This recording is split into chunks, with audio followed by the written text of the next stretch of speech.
Si è spento ieri Angelo Carella, alla destra classe 49, si è ritagliato un posto in primo piano nella Hall of Fame del calcio materano, collezionando con i biancazzurri oltre 100 presenze e mettendo a segno 32 reti, bottino che vale il nono posto nella classifica dei cannonieri di tutti i tempi della storia del club.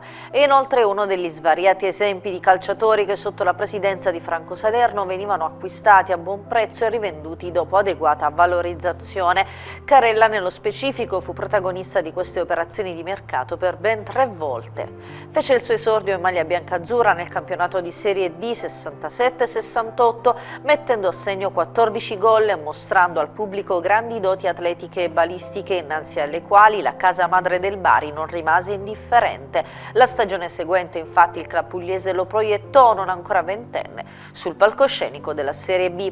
Nel 70 tornò al 21 settembre, stavolta in Serie C, confermando le sue doti realizzative e strappando a fine stagione addirittura il pass per la Serie A. Il Catanzaro lo ingaggiò per infoltire il reparto avanzato dei giallorossi nella loro prima stagione in massima serie. L'esperienza durò poco, ma ebbe tuttavia il tempo di giocare una manciata di partite in massima serie.